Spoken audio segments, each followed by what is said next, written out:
नमस्कार मित्रों, स्वागत है आप सबका ज्ञान गंगा रहस्यमयी चैनल में। दोस्तों, कल्कि पुराण से भागवत महापुराण का कुछ मुख्य श्लोक हैं जो यह बताते हैं कि परमात्मा की प्राप्ति के विषय क्या है। जो उद्धव जी को ज्ञान भगवान श्री कृष्ण जी ने दिया था, वही भगवान कल्कि ने कुछ श्लोकों को छाट कर बताया है कि इन्हीं को देने के लिए मैं धरती पर आया हूँ। तो दोस्तों, आगे बढ़ने से पहले मेरे वीडियो में नए हैं तो चैनल को सब्सक्राइब करें, बेल आइकन पर प्रेस करें। दोस्तों, शुरू करते हैं आज की वीडियो। पहला श्लोक दोस्तों, भागवत महापुराण की 11:10-29। दोस्तों, इस श्लोक में सकाम कर्म के बारे में बताया गया है जो उद्धव जी को भगवान कृष्ण जी ने बताया था। जितने भी सकाम और विमुख करने वाले कर्म है उनका फल दुख ही है। जो जीव को शरीर में अहंता ममता करके उन्हीं में लगाता रह जाता है, उसे बार बार जन्म पर जन्म और मृत्यु पर मृत्यु प्राप्त होती रहती है। ऐसे परिस्थिति में मृत्यु धर्म जीव को क्या सुख हो सकता है। अर्थात मित्रों, जिनका सकाम और कर्म है और वह भी बहिमुखी कर्म है, वह सिर्फ दुखों का फल देने वाला है। वह ममता आसक्ति को बढ़ाने वाला ही होता है। वह जन्म मृत्यु बार बार लेकर 84 लाख योनियों में भटकता रहता है। उसको किसी प्रकार की सुख नहीं मिलता। आगे का श्लोक 11:10-30। सारे लोक और लोकपाल की आयु भी केवल एक कल्प है। इसलिए मुझसे भयभीत रहते हैं। औरों की बात ही क्या, स्वयं ब्रह्मा भी मुझसे भयभीत रहते हैं, क्योंकि उनकी आयु भी काल के सीमित 2 परतों में है। अर्थात दोस्तों, जो लोकपाल और इस संसार के लोग भी एक जो देवी देवता हैं, वह एक कल्प के लिए ही जीवित रहते हैं। अगला कल्प आकर दूसरे लोग आ जाते हैं। यह बात भगवान कृष्ण जी ने उद्धव जी को बता रहे हैं कि मुझसे भी भयभीत वह लोग रहते हैं, और कि क्या बात ब्रह्मा भी इससे भयभीत रहते हैं। उनकी भी एक समय काल आ जाता है। आगे का श्लोक दोस्तों 11:18। मेरे प्यारे उद्धव, जो पुरुष वेदों का तो परिगामी विद्वान हो, परंतु परम ब्रह्म के ज्ञान से शून्य हो, उसके परिश्रम का कोई फल नहीं मिलता। वह तो वैसे ही जैसा बिना दूध की गाय पालने वाला। दोस्तों, इसमें भगवान कृष्ण जी उद्धव जी को यह बताना चाह रहे हैं कि जो वेद शास्त्रों का परागामी विद्वान हो, मतलब जो शास्त्रों का विद्वान हो, चाट लिया हो, रट लिया हो, वह मेरे परम ब्रह्म ज्ञान को नहीं जानता, उससे शून्य है। तो ऐसे वही है बिना दूध का गाय पालना।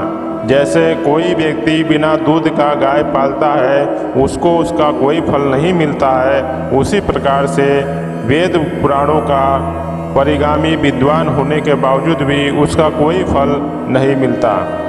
अगला श्लोक 11:12-9। उद्धव, बड़े बड़े प्रयत्नशील साधक योगी सांख्य दान व्रत तप यज्ञ श्रुतियों की व्याख्या स्वाध्याय और संन्यास आदि साधनों के द्वारा मुझे नहीं प्राप्त कर सकते, परंतु सत्संग के द्वारा तो मैं प्रत्येक सुलभ हो जाता हूँ।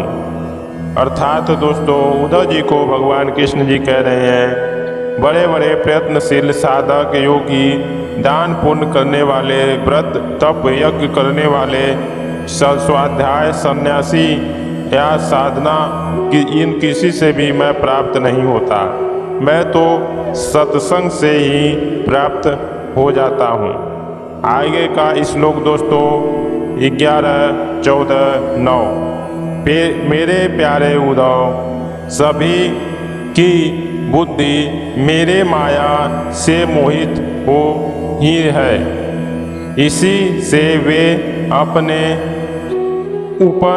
अपन कर्म संस्कार और अपनी अपनी रुचि के अनुसार आत्मकल्याण के साधक भी एक नहीं अनेकों नेक बताते या बतलाते हैं। अर्थात मित्रों सभी बुद्धिमान माया के अधीन ही मोहित होते हैं। यानी भगवान कृष्ण जी का उद्धव जी को समझा रहे हैं कि ये मेरी माया से मोहित सारे संसार वाले होते हैं। यहाँ अपने उपकर्मों और संस्कारों से अपनी रुचियों के अनुसार अपना कल्याण खोजते रहते हैं। यानी सब अपने अनुसार कल्याण खोजते हैं, इसलिए उनको अपने कल्याण के बारे में नहीं मिलता जब तक वह परमात्मा के द्वारा ही कल्याण नहीं खोजेंगे। अगला श्लोक दोस्तों 11:14-10। पूर्व मीमांसक धर्म को, साहित्याचार यश को, कर्म शास्त्री काम को, योग वेत्ता सत्य और समदम को, दंड नीतियाकार ऐश्वर्य को, त्यागी को और लोक या तिलिक भोग को ही मनुष्य जीवन का स्वार्थ परम लाभ बतलाते हैं।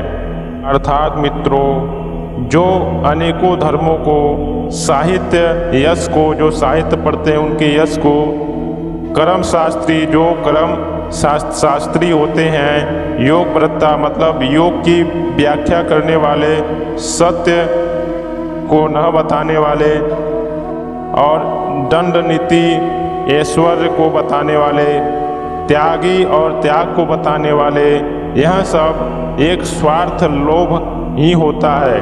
परम लाभ बताते हैं कि इसी से परम लाभ की प्राप्ति होती है। अगला श्लोक 11:14-11। कर्म योगी यज्ञ दान व्रत तथा यम नियम आदि को पुरुषार्थ बतलाते हैं, परंतु ये सभी कर्म हैं, इनके फलस्वरूप जो लोक मिलते हैं वे उत्पत्ति और नाश वाले हैं।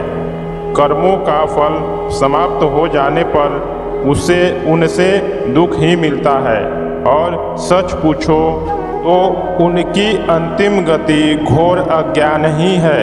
उनसे जो सुख मिलता है वे तुच्छ है, नग्न है, और वे लोक भोग के समय भी असूया आदि दोषों के कारण शोक से परिपूर्ण हैं। इसलिए इन विभिन्न साधकों के फेरे में नहीं पड़ना चाहिए। अर्थात मित्रों भगवान श्री कृष्ण जी उद्धव जी को बता रहे हैं कि हे उद्धव, कर्मयोगी यज्ञ दान पुण्य यम नियम आसन प्राणायाम इसी को पुरुषार्थ बतलाते हैं। इनका फल इनका कर्म ही इनको कर्म में ही गिना जाता है, और यह लोक को इस लोक में मिलने वाले कर्म नाशवान होते हैं और समाप्त भी हो जाते हैं। इसके बाद दुख ही मिलता है। यह सब घोर अज्ञानता के कारण अंत में भी इसे सुख पाते हैं, परंतु यह तुच्छ है। यह लोक भोगने के बाद, दोषकृत होने के बाद यह परिणाम स्वरूप जन्म मृत्यु आदि में भटकाते रहते हैं। तो दोस्तों यह रही आज की कुछ भगवान श्री कृष्ण जी उद्धव जी को बताए हुए बात को। तो दोस्तों यही भगवान कल्कि ने अपने भक्तों को बताया कि इस रास्ता को छोड़कर तुम ज्ञान योग को अपनाकर अपने जीवन को परमात्मामय बनाकर उन्हीं के रास्ता में उन्हीं के लिए अपना जीवन लेके चलो। संपूर्ण कर्मों को भोगो भी और परमात्मा का यश गान और परमात्मा में लीन रहो। तो आज के लिए इतना ही दोस्तों, मिलते हैं नेक्स्ट वीडियो में। जय श्री कृष्णा, जय श्री राधे। मेरे चैनल में नए हैं, चैनल को सब्सक्राइब करें, बेल आइकन पर प्रेस करें।